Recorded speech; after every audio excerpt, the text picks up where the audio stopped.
Bismillahirrahmanirrahim. Assalamualaikum warahmatullahi wabarakatuh. Puji syukur atas kehadirat Allah Subhanahu wa taala atas limpahan rahmat dan kasih sayangnya bagi kita semua. Kita masih bisa untuk tetap berikan kesehatan, kesempatan dalam melaksanakan perkuliahan sistem daring. Salam dan salawat kepada junjungan besar Nabi Muhammad sallallahu alaihi wasallam dengan melafazkan Allahumma shalli ala Sayyidina Muhammad wa ala ali Sayyidina Muhammad. Bertemu kembali bersama saya Dr. Rado Yendra SSI MSc, tentunya dalam mata kuliah teori probabilitas. Pada kesempatan sore yang berbahagia ini, sore yang cerah ini, kita ditemani oleh mahasiswa matematika Fakultas Sains dan Teknologi Universitas Islam Negeri Sultan Syarif Kasim Riau. Pada pertemuan kali ini kita akan membahas mengenai suatu topik yang masih berhubungan dengan peluang tentunya. Jadi teori-teori peluang yang telah kita bahas pada beberapa pertemuan sebelumnya, sehendaknya itu sudah sangat dipahami dan selalu diulang di rumah sehingga tidak lupa dengan teori dan konsep-konsep peluang yang sudah lelah, yang sudah penuh perjuangan kita bahas sehingga kita dapat memahami dengan baik. Nah, pada kesempatan kali ini kita akan masuk kepada suatu teori yang disebut dengan teori variabel acak diskrit dan distribusi peluang. Nah, teori ini tentu diawali nantinya dengan pemahaman kita tentang suatu konsep variabel acak. Lalu kita akan lanjutkan dengan memahami konsep variabel acak diskrit dan kita lanjutkan dengan memahami distribusi peluang. Oke, kita lanjut kepada chapter 3 pada buku yang telah kita share bersama melalui grup WA kita. Nah, pada kesempatan kali ini kita akan berbicara mengenai discrete random variable and their probability distribution. Nah, kita lihat sebenarnya apa yang disebut dengan random variable atau dalam bahasa kitanya disebut dengan variabel acak. Jadi kalau kita lihat teori misalnya, random variable is a real value function defined over a sample space. Consequently, random variable can be used to identify numerical that are of interest in an experiment. Jadi kalau bahasa kitanya, katanya bahwa random variable atau variabel acak ini adalah suatu fungsi bernilai real yang diberikan kepada suatu, bukan suatu yang diberikan kepada titik sampel yang ada pada ruang sampel, di mana tergantung kepada sebuah eksperimen yang kita minati. Ya, dia. Jadi kalau begitu, untuk memahami variabel acak ini, yang pertama yang harus kita pahami adalah apa titik sampel dari sampel space atau ruang sampel. Kita sudah bahas mengenai ruang sampel. Jadi perlu kita pahami terlebih dahulu titik sampel dari ruang sampel. Yang kedua, titik sampel tadi kita berikan suatu bilangan real. Kita berikan suatu fungsi bilangan real.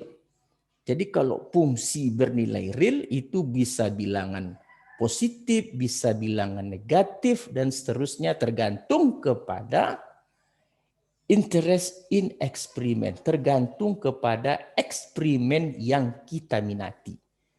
Tergantung kepada eksperimen yang dimunculkan oleh soal. Jadi ada 3 kata kunci dalam memahami variabel acak. 1, titik sampel dari ruang sampel harus kita pahami. Lalu kita berikan nilai fungsi bernilai real kepada titik sampel tersebut yang bergantung kepada eksperimen suatu soal.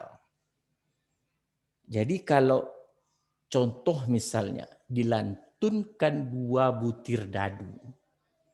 Kalau eksperimen yang diminati adalah jumlah dari mata dadu tersebut, tentu langkah yang kita lakukan apa? Daftarkan semua titik sampel 11, 12 dan seterusnya sampai 66. Lalu mana yang disebut nilai real yang diberikan tergantung pada eksperimen. Eksperimennya apa? Jumlah dari titik sampel. Jadi kalau mata dadu 11, apa yang disebut sebagai random variable atau variabel acaknya? 2. Nah, bilangan real 2 itulah yang disebut sebagai variabel acak. Nah, kalau 16 apa? 7. Nah, 7 itulah yang disebut sebagai variabel acak.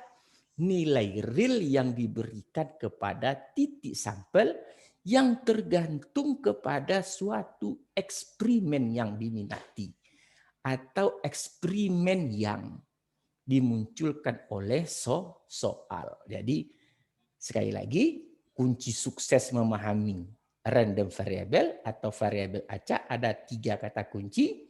Yang pertama katanya daftarkan semua titik sampel dalam ruang sampel, berikan bilangan real.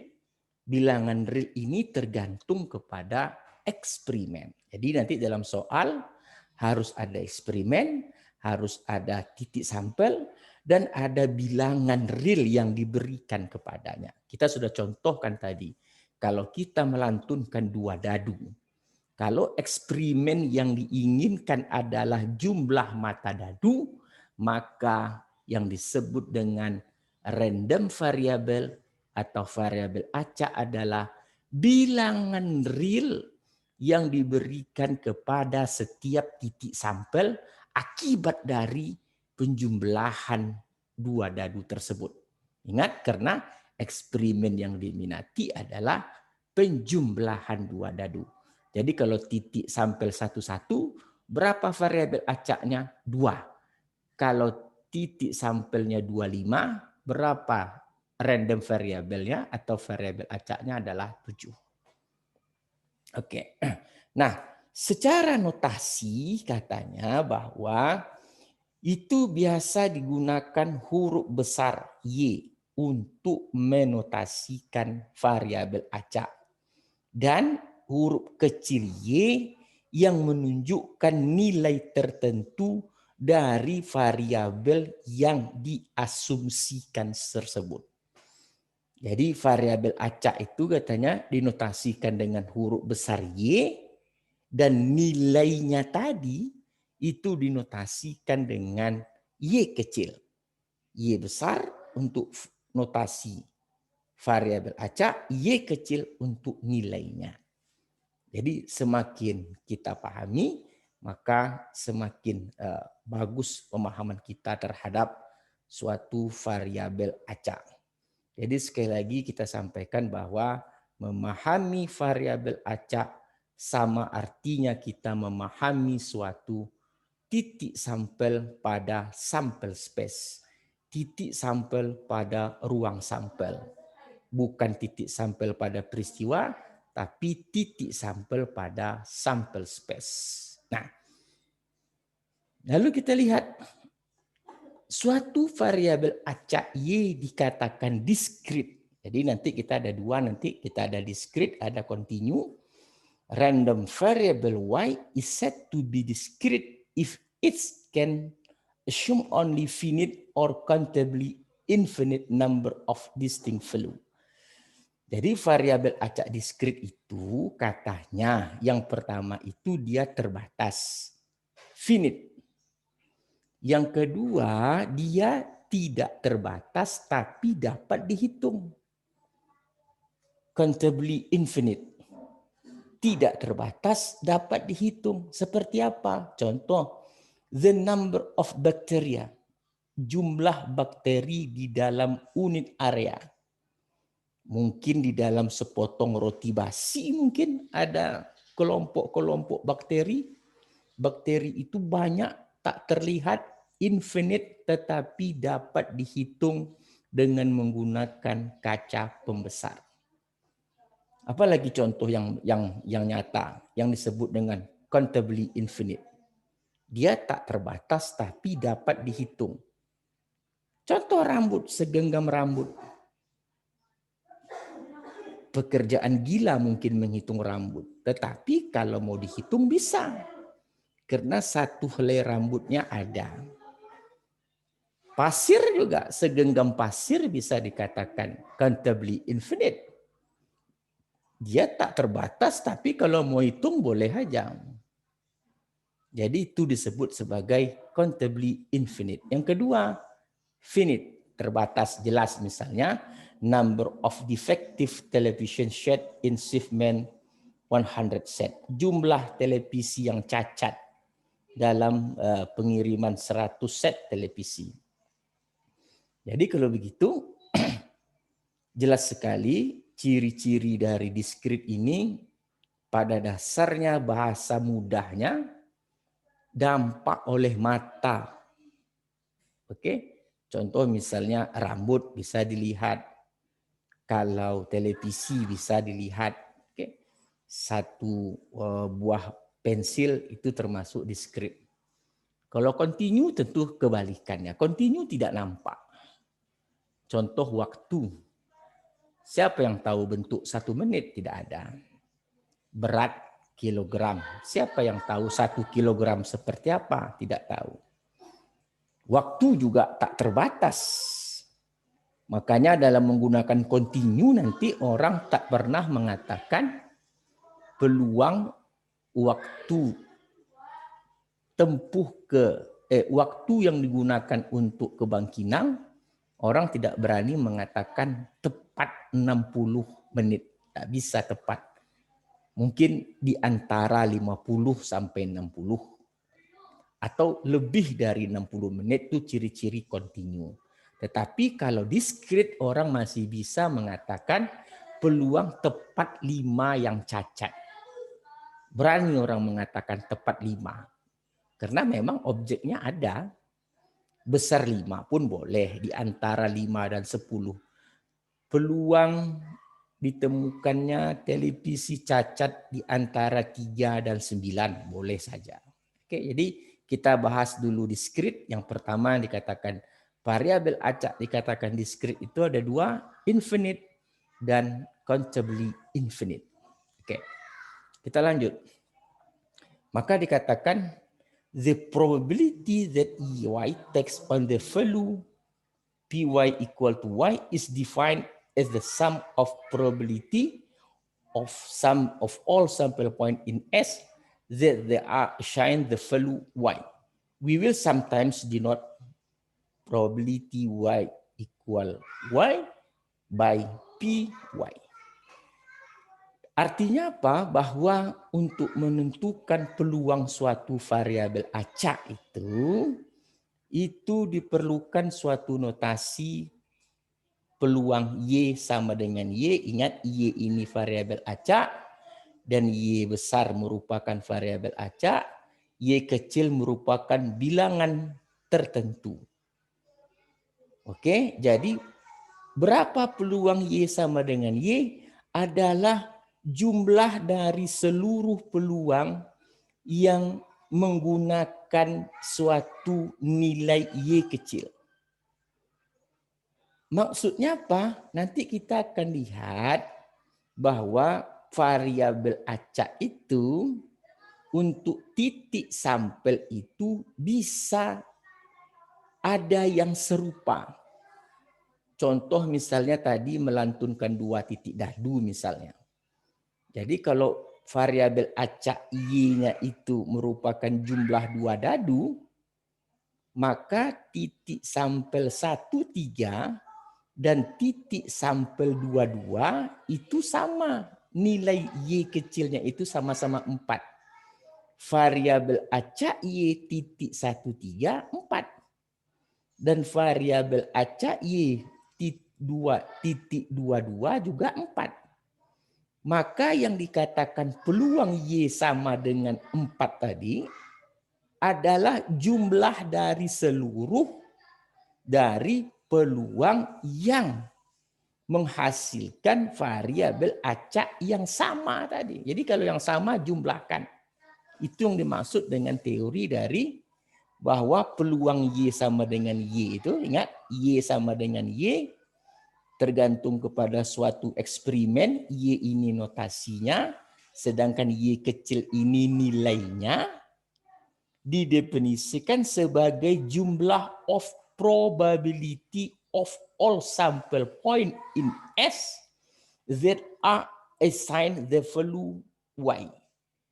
Jadi artinya, jumlahkanlah semua peluang yang mengakibatkan variabel acaknya itu bernilai Y. Sekali lagi, titik sampel yang ada pada ruang sampel bisa menghasilkan suatu variabel acak yang sama. Oke, nah setelah kita mengerti, baru kita masuk probability distribution. The probability distribution for a discrete variable Y can be represented by formula, table, graph that provides probability Y for all Y. Jadi maksudnya apa? Yang dikatakan distribusi peluang adalah memasangkan nilai semua Y dengan nilai peluangnya dalam suatu tabel atau menggunakan rumus atau menggunakan grafik. Jadi kalau begitu, dalam teori ini kita sudah membahas apa yang disebut dengan variabel acak Y, apa yang disebut dengan variabel acak diskrit, apa yang dimaksud dengan distribusi peluang. Ingat, distribusi peluang memasangkan semua variabel acak Y dengan peluangnya dalam suatu tabel. Cara menuliskan distribusi peluang boleh menggunakan tabel, boleh menggunakan rumus, dan boleh menggunakan grafik.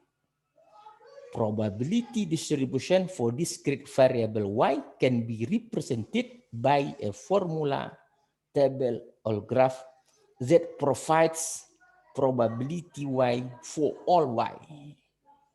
Oke, kita akan lihat berbagai contoh soal untuk memudahkan. Jadi beberapa kata kunci pada pertemuan sore yang berbahagia ini, kita telah lihat apa yang dimaksud variabel acak Y, apa yang dimaksud dengan variabel acak Y diskrit, apa yang dimaksud dengan distribusi peluang. Nah, sekarang kita lihat contoh. Nah, ini dia contoh misalnya seperti ini. Superfisher Manufacture Plant has the 3 men. Suatu perusahaan memiliki 3 karyawan laki-laki dan 3 karyawan perempuan yang bekerja untuk supervisor. Dan supervisor tadi ingin memilih 2 pekerja untuk pekerja istimewa. Oke? Nah, katanya apa? Dia memutuskan untuk memilih 2 pekerja secara acak. Misal Y merupakan jumlah women in this selection. Jadi kalau begitu dalam soal ini katanya kita ada seorang supervisor yang memiliki karyawan 3 laki-laki dan 3 perempuan. Lalu dia akan memilih karyawan untuk pekerjaan yang spesial. Nah, variabel acak Y pada peristiwa ini, dia memilih karyawan perempuan. Lalu yang ditanya adalah find probability distribution. Nah, sekarang ingat, untuk variabel acak kita perlu mendefinisikan semua titik sampel yang mungkin. Jadi kalau kita lihat pembahasan, ada 3 laki-laki, M1, M2, M3, ada 3 perempuan, W1, W2, W3. Jadi memilih 2 karyawan yang mungkin itu hanya ada M1, M2, M1, M3, M1, W1, M1, W2, M1, W3, M2, M1, M2, W1, M2, W2, M2, W3, M3, W1, M3, W2, M3, W3, W1, W2, W1, W2, dan W2, W1, W3, dan W2, W3. Jadi kalau saya sebut dengan M1, W3 adalah laki-laki pertama dan wanita 3. Nah sekarang, apa nilai real yang diberikan kepada seluruh titik sampel ini? Ada 0, 1, 0. Maksudnya apa?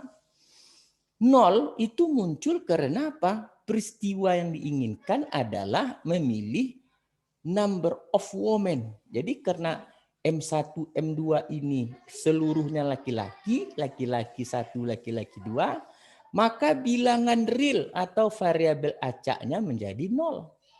Kenapa 0? Tak ada satupun wanita yang terpilih di sini.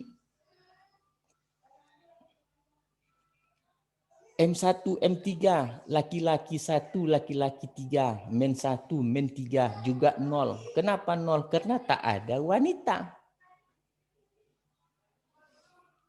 M1W2 ini artinya 1 laki-laki, 1 perempuan. M1W1, sorry maaf. Nilai variabel acaknya 1. Kenapa 1? Karena ada 1 wanita di sini.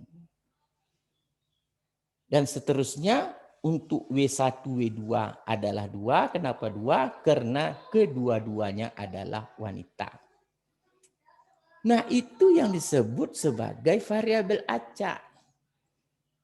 Mendefinisikan semua titik sampel, lalu memberikan bilangan real tergantung dari eksperimen yang diminati.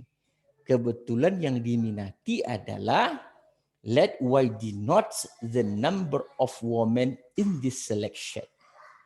Memilih jumlah wanita.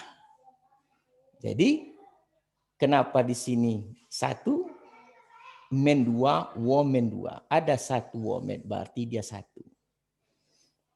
Nah, apa yang dimaksud dengan find the probability distribution? Seperti yang saya katakan tadi, mendaftarkan dalam suatu tabel pasangan antara variabel acak dan peluangnya.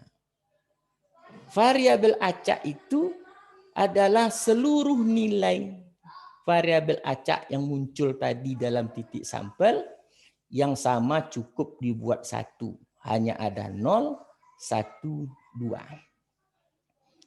Lalu peluang 0, karena 0 ada 3, 1, 2, 3.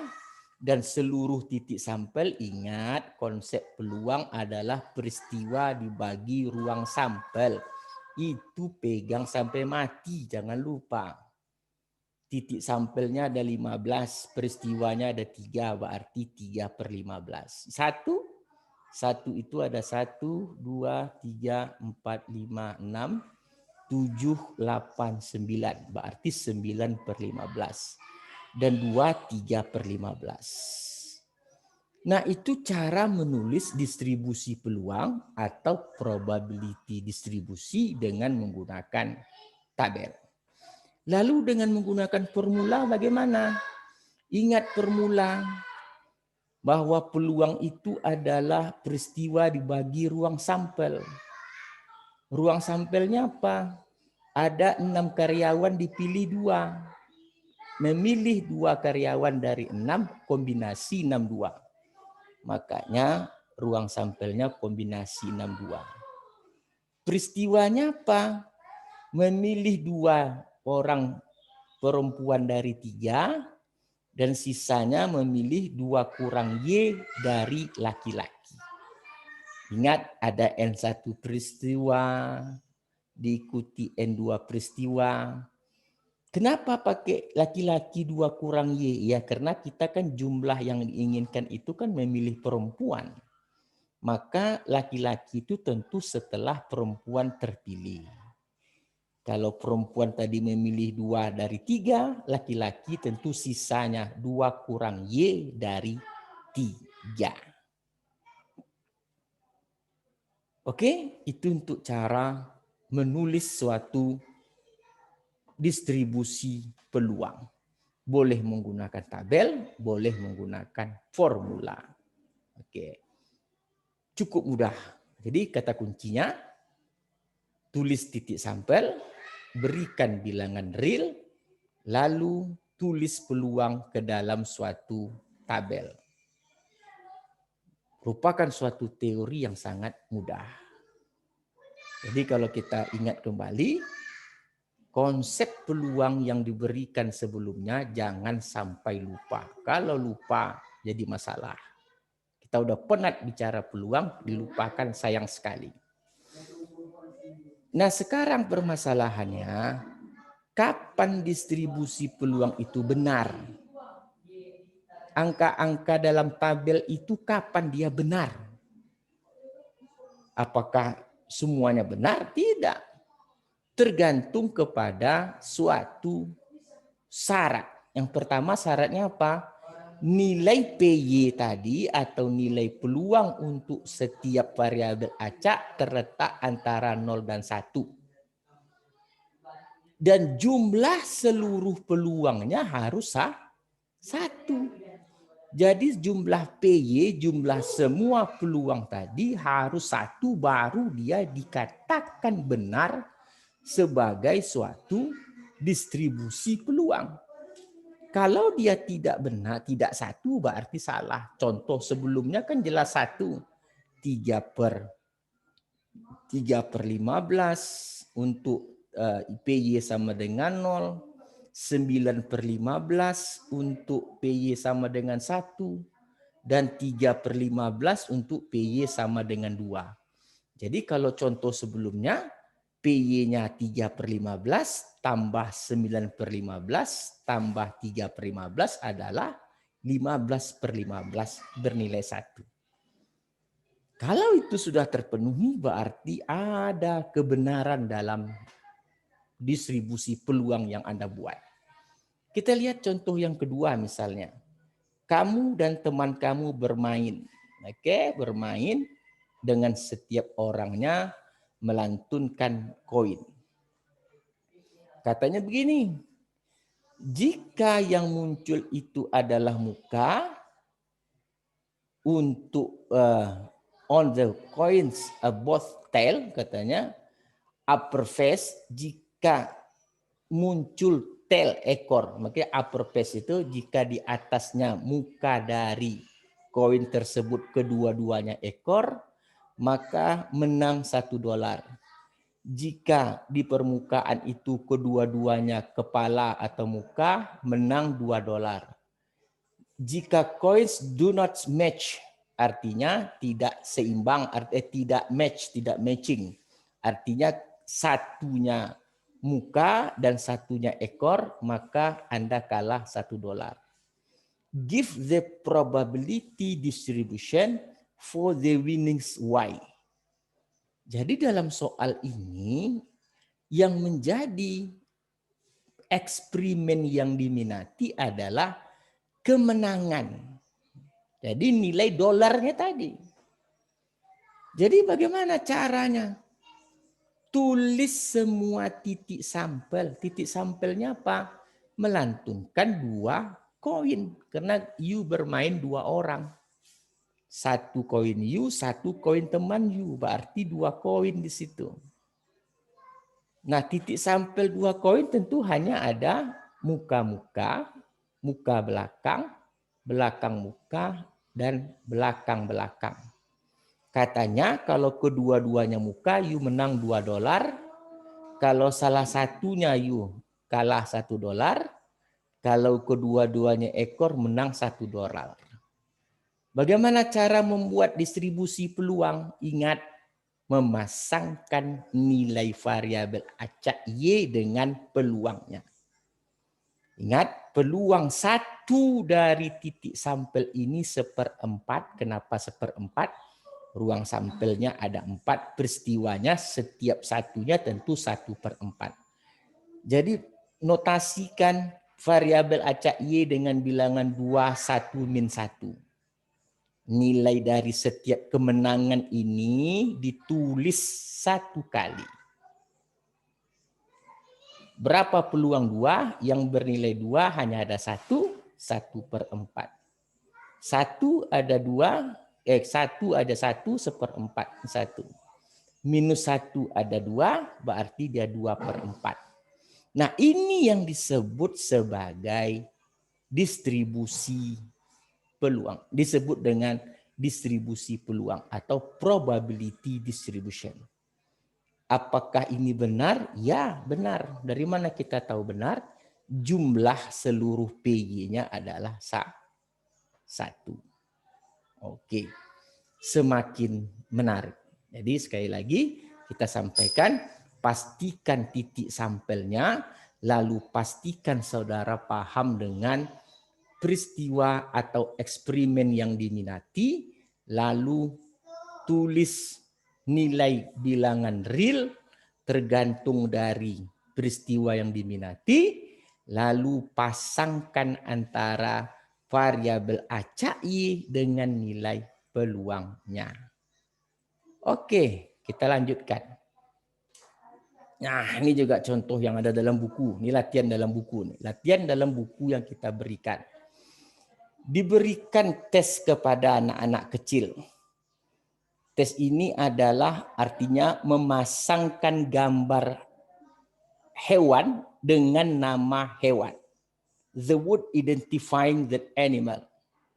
Artinya tes diberikan kepada anak kecil dengan cara memasangkan gambar hewan dengan namanya. Oke, katanya jika anak tadi menandakan 3 kata secara acak kepada 3 gambar, dapatkan peluang distribusi peluang Y, number of correct match. Jadi dalam gambaran kita sekarang adalah kalau anak tadi tepat memasangkan ketiga-tiga nama dengan 3 gambar tadi, maka dia dikatakan peristiwa yang diminati. Jadi makanya di sini dikatakan misal XYZ adalah susunan yang tepat. XYZ susunan yang tepat. Maka ada berapa titik sampel yang kita inginkan? Tentu susunan dari XYZ. Ada XYZ, XZY, YXZ, YZX, dan seterusnya. Ada 6 susunan dari nama-nama binatang tadi yang diberikan kepada 3 gambar. Dikatakan benar kalau posisinya XYZ. Maka dikatakan bernilai ketiga karena the number of correct match. Jumlah yang tepat. Kalau ketiga-tiganya tepat, maka dia tentu bernilai 3. XZY kenapa hanya 1? Karena yang tepat itu hanya X saja. ZY salah. YXZ yang tepat itu cuma Z. YX salah. YZX 0. Tidak ada yang tepat. ZXY juga 0. Tidak ada yang tepat. ZYX sama dengan 1. Mana yang tepat? Cuma Y saja. Jadi kalau begitu, menentukan dia the number of correct match itu tentu tergantung kepada asumsi awalnya mana yang tepat. Kita katakan yang tepat itu XYZ. Gambar pertama hewan namanya X, yang kedua Y, yang ketiga Z. Jadi kalau ada anak menjawab X, Z, Y tentu hanya satu yang tepat. Mana? Hanya X saja. Makanya di sini nilai variabel acaknya bernilai 311001. Lalu yang ditanya adalah find the probability distribution for Y. Pasangkan nilai variabel acak tadi. Ingat variabel acak yang ada hanya 310 sesuai yang diberikan kepada titik sampel. Lalu tulis peluangnya. 3/6 karena hanya ada satu saja. Oke. 1/3/6 karena ada 3. 1, 2, 3.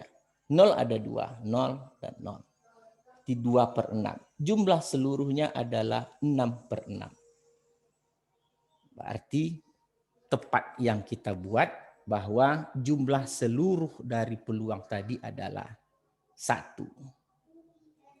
Oke, kalau begitu kita sudah dapat melihat secara real apa itu disebut dengan variabel acak, apa yang itu disebut dengan distribusi peluang, dan seterusnya. Oke, untuk mempertajam.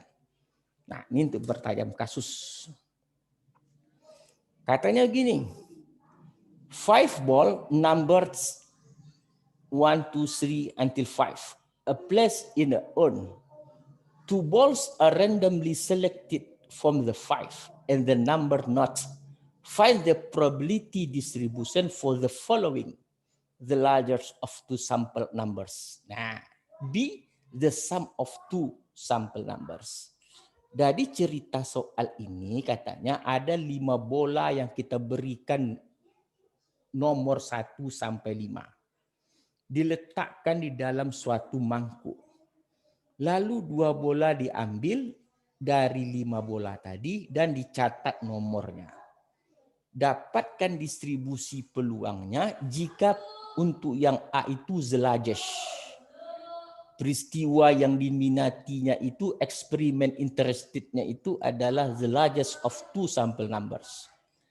Jadi kalau begitu gimana caranya?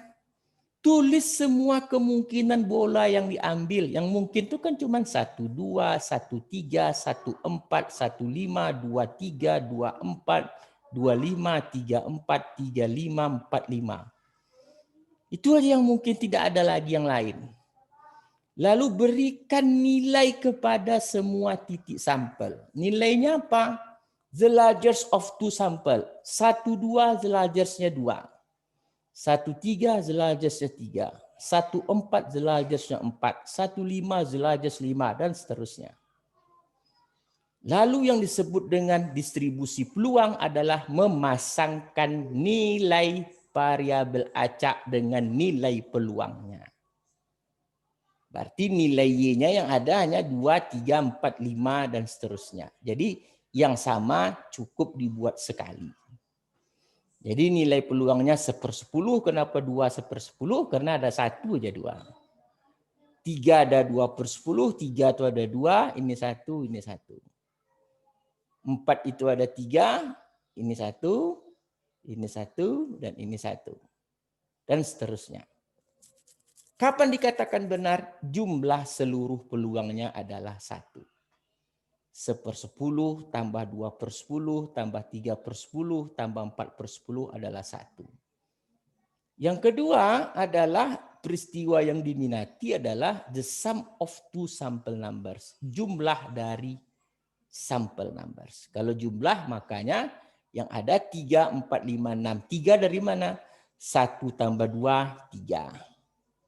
1 tambah 3, 4. 1 tambah 4, 5. Dan seterusnya. Sampai 4 tambah 5, 9. Ini adalah variabel acak untuk soal B.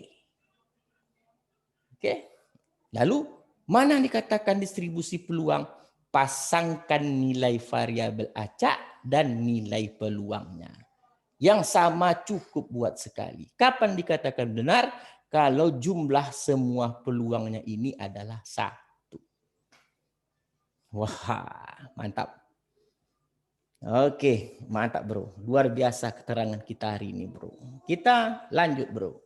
Jadi kalau begitu Sekali lagi kita terus mempertajam teori-teori dengan contoh. Karena memang tujuan perkuliahan kita mempertajam contoh, memberikan perkuliahan dengan semaksimal mungkin dengan baik.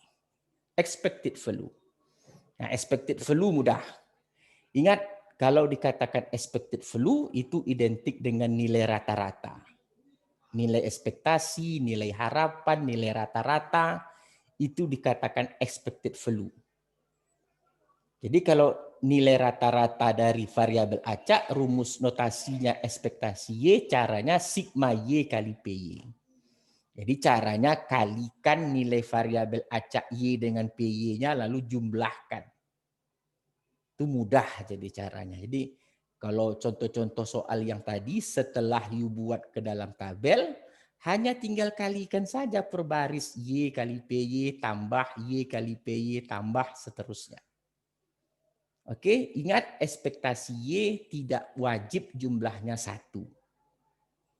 Yang kedua, tadi kalau dia YPY, yang kedua kalau dia berupa fungsi GY. Tentu rata-ratanya sigma GY kali PY. Jadi kalau diberikan misalnya suatu contoh soal sebelumnya misalnya, Anda diminta menentukan berapa rata-ratanya, ya seperti tadi rumus yang ada. Sigma Y kali PY. Jadi kalau ada kita lihat contoh ke belakang sedikit misalnya. Tentukan rata-rata soal A tentu 2 kali 1/10 tambah 3 kali 2/10 tambah 4 kali 3/10 tambah 5 kali 4/10. Jadi kata kuncinya memang tetap terletak pada distribusi peluang, yaitu suatu tabel yang memasangkan antara variabel acak dengan nilai peluangnya. Itu disebut dengan ekspektasi. Oke, ekspektasi sangat mudah sekali. Lalu ada beberapa hal yang perlu diperhatikan setelah ekspektasi, tentu ada variasi. Variasi apa? Ekspektasi Y kurang mu dikuadratkan. Jadi kalau dikatakan ekspektasi Y kurang mu kuadratkan, tentu sigma Y kurang mu kuadrat dikali dengan PY. Mu apa? Ekspektasi Y. Oke, jadi caranya bertingkat, pastikan dulu dapat rata-rata, baru dapat variasi. Jadi kalau tadi ekspektasi Y sigma Y kali PY, jadi kalau ekspektasi Y kurang mu kuadrat, tentu sigma Y kurang mu kuadrat kali PY. Cari dulu mu-nya, yaitu ekspektasi Y itu sendiri. Pengalinya tetap PY. Jadi teori-teori berikutnya, contoh misalnya untuk ekspektasi konstan. Cara buktikannya sederhana. Jadi kalau ekspektasi C tentu sigma C kali PY. Kalau tadi ekspektasi Y, sigma Y kali PY. Tapi kalau ekspektasi C, C kali PY. C konstan, keluarkan sigma PY. Sigma PY jumlahnya harus 1. Karena menurut konsep tadi dikatakan benar kalau sigma PY-nya adalah 1. C kali 1 sama dengan C. Maka tidak heran bahwa ekspektasi konstan itu konstan. Contoh misalnya berapakah ekspektasi 5? Sama dengan 5. Ekspektasi 10, expected 10 sama dengan 10. Jadi kita sudah paham kalau ditanya standar deviasi adalah akar dari variasi. Sekali lagi, untuk mencari variasi adalah sigma Y kurang mu dikuadratkan dikali PY. Kenapa itu rumusnya? Tadi kan ekspektasi Y tadi sigma Y PY. Ingat pengalinya selalu PY. Apapun yang mengikut kepada ekspektasi, apakah Y kurang mu kuadrat, apakah C, pengalinya tetap PY. Nggak ada yang lain. PY pengali selalu. Jadi kalau ekspektasi Y kurang mu kuadrat artinya sigma Y kurang nu dikuadratkan dikali PY. Jadi caranya bagaimana? Buat dulu distribusi peluangnya. Tabel tadi. Baru dapat nu. Cari terlebih dahulu nu-nya apa? Sigma YPY. Baru dapat variasinya. Jadi cara carinya bertingkat. Oke? Dapatkan dulu tabel. Distribusi peluang. Dapatkan nu atau ekspektasi Y. Lalu baru dicari variasi Y. Variasinya ekspektasi Y kurang nu dikuadratkan. Misalnya nu-nya 10. Maka sigma Y kurang 10 kuadrat kali PY. Nah, misal. Oke. Oke. Udah ya. Kita lanjutkan terus. Oke. Tadi sangat luar biasa keterangan-keterangan yang kita dapatkan. Jadi sangat memuaskan keterangannya. Oke. Ini kita. Nah, ini gini. Nah, jika ekspektasinya itu menggabungkan beberapa fungsi, maka cara menyelesaikannya pecahkan saja. Ekspektasi G1Y, cari satu-satu ekspektasinya. Jadi tidak perlu dicari dulu gabungan fungsi baru diselesaikan, tidak usah. Kerjakan satu-satu, ekspektasi G1Y dan seterusnya. Oke, jadi kalau kita lihat penjelasan hari ini, kita telah sangat memahami bagaimana konsep dari variabel acak. Kita sudah sangat paham dengan variabel acak.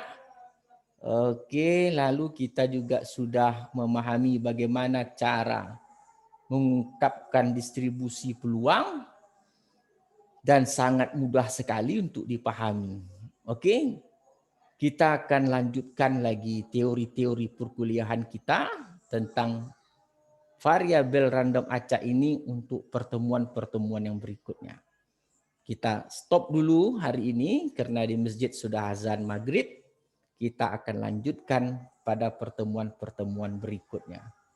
Assalamualaikum warahmatullahi wabarakatuh.